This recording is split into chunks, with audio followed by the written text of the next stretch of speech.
আসন্ন উপজেলা পরিষদ নির্বাচনে দলীয় সংসদ সদস্য ও মন্ত্রীদের সন্তান স্বজনদের সরে দাঁড়ানোর নির্দেশনা দিয়েছে আওয়ামী লীগ।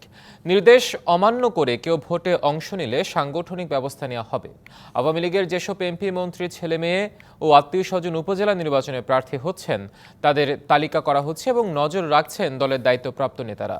দলীয় সূত্র জানায়, আওয়ামী লীগের কেন্দ্রীয় অধিকাংশ নেতার অভিমত ছিল প্রতীক বরাদ্দের কারণে দলের তৃণমূলে গ্রুপিং বৃদ্ধি পাচ্ছে, এ কারণে প্রতীক বাদ দেওয়া হয়। কিন্তু দেখা যাচ্ছে দলের প্রভাবশালী নেতারা, বিশেষ করে স্থানীয় এমপি মন্ত্রীরা নিজ নিজ নির্বাচনী এলাকায় তাদের আত্মীয় স্বজন ও পরিবারের সদস্যদের প্রার্থী করছেন। এ কারণে দলের তৃণমূলে কমান্ড ভেঙে পড়েছে।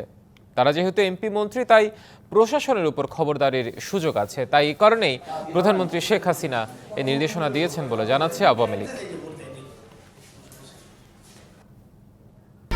1, 2, 3 ঢাকায় জমি জিতে নিন 100% ক্যাশব্যাক সহ 20 কোটি টাকার পুরস্কার।